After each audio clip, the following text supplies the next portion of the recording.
নমস্কার, জজবাত 24 এ আপনাদের সকলকে স্বাগত। আমরা সকলেই জানি এই মাসে এই নিয়ে তিনবার পেট্রোল এবং ডিজেলের দাম বৃদ্ধি পেয়েছে এবং সেই বৃদ্ধির কারণে আমরা কথা বলে নেব কোচবিহারের পেট্রোল পাম্পে আসা বিভিন্ন গ্রাহকদের সাথে। কি জানাচ্ছেন তাদের, কি বলছেন তারা পেট্রোল কিংবা ডিজেলের দাম বাড়াতে। আমরা সকলেই জানি যে গত 15ই মে থেকে এই নিয়ে তৃতীয়বার পেট্রোল ডিজেলের দাম বাড়ানো হয়েছে।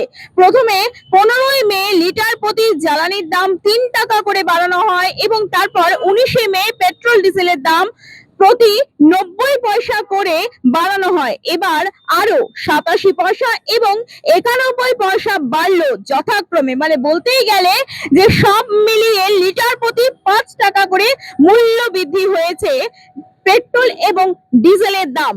আবারও বাড়লো পেট্রোল ডিজেলের দাম। নতুন করে পেট্রোলের লিটার প্রতি 87 পয়সা এবং ডিজেলের লিটার প্রতি 91 পয়সা বৃদ্ধি পেয়েছে এবং সকাল থেকেই আমরা জানি যে এই ডিজেল পেট্রোলের দুটোর দামই বৃদ্ধি পেয়েছে এবং তার ফলে সাধারণ গ্রাহকেরা ঠিক কি জানাচ্ছে, পেট্রোল পাম্পে আসা সাধারণ গ্রাহকেরা কি জানাচ্ছে আমরা শুনে নেব তাদের থেকে।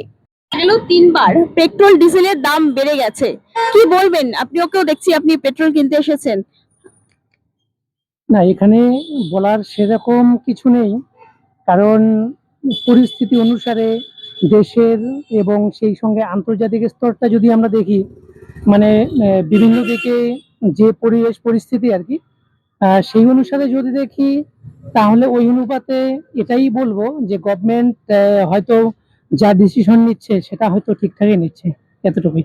এই মাসে 3বার পেট্রোল ডিজেলের দাম বাড়লো, আজও বেড়েছে, কি বলবেন? কি করব এখন, যেটা সরকার করছে, সরকারের বিরুদ্ধে তো আমরা কিছু কথা বলতে পাবো না। নিশ্চয়ই এর পিছনে একটু কারণ আছে, আর আমাদের সাধারণ লোকের তো কিছু করার নেই। আর যেটুক বাড়ছে ওটুকু আমাদের একটু মেনটেন করে চলতে লাগবে, এটাই। বাড়ার জন্য কি কোথাও অসুবিধা হবে এবার? না, অসুবিধা আমরা মধ্যবিত্ত লোকের, আমাদের তো একটু হলেও অসুবিধা হবে, তো অসুবিধার মধ্য দিয়েই চলতে লাগবে।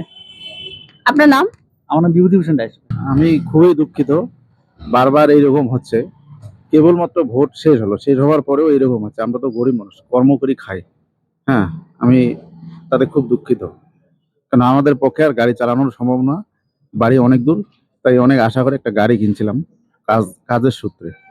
হ্যাঁ, আমি খুবই দুঃখিত, বারবার এরকম হচ্ছে, গরিব মানুষের উপরে একটা টর্চার হচ্ছে। অসুবিধা হবে তাহলে বলতে চাচ্ছেন? অসুবিধা হবে আমার খুবই, আমার কোনো সবারই, যারা গরিব লোক আছে তাদের। কি নাম আপনার? জগবন্ধুরা। এখন অসুবিধা হলে কিচ্ছু করার নাই, আমরা গাড়ি কিনছি, ঠিক আছে, পেট্রোলের দাম বাড়াবে কমাবে, ঠিক আছে, এটা তো সব মনে করো যে ক্ষমতা আছে সেই সবকিছু জানে। 3বার বাড়লো, এখন কিচ্ছু করার নাই, আমরা সাধারণ লোক, আমরা তো মনে করো কাজ করে খাওয়া লাগবে, ঠিক আছে, সকাল হলে আমার শহরে আসা লাগে, ঠিক আছে, আমার দিন হোক রাত হোক আমার কাজ করিয়া মনে করো চলাই লাগবে, উপায় নাই। এখন দাম কমুক বাড়ুক কিচ্ছু করার নাই, এইভাবে জানেন আজকে কত টাকা বেড়েছে? আজকে কত টাকা বাড়ছে জানি না। কি নাম আপনার? আমার নাম মিঠুন বর্মন। দেখুন, এই মুহূর্তে যা পেট্রোল ডিজেলের যা দাম বেড়েছে আর কি, আমরা তো ওরকম সাধারণ পরিবার থেকে বিলং করি। আমাদের ওই এখন তো 4 টাকা বুঝি বেড়েছে। 4 টাকা বাড়ানো মানে মাসে আমাদের অনেক টাকা একটু বেশি ঘাটতি হয়ে যায় আর কি। আমাদের যারা মার্কেটিং লাইনে কাজ করেন আর কি, তাদের একটা ফিক্সড অ্যামাউন্ট দেওয়া হয়। ধরে নিন আমাদের যারা দেওয়া হয় মান্থলি 2500-র মধ্যে দেওয়া হয় আর কি। আর আমাদের এটা, কারণ আমাদের তো ফিল্ড লাইনে কাজ করে দেখা যায় যে মাসের শেষে আমাদের নিজের পকেট থেকে অন্তত 1000-1200 টাকা বা 1500 টাকা ঘাটতি ঢুকিয়ে আমাদের কাজ করতে হয়, যাতে দামটা কমলে যেন সবাই বা আমাদের যারা ফিল্ড লাইনে কাজ করে তাদের যেন সুবিধা হয়, এই আর কি বলার। সমস্যা হবে তাহলে? হ্যাঁ, একদম জানো। কি নাম আপনার? গোপাল মল্লিক ম্যাম।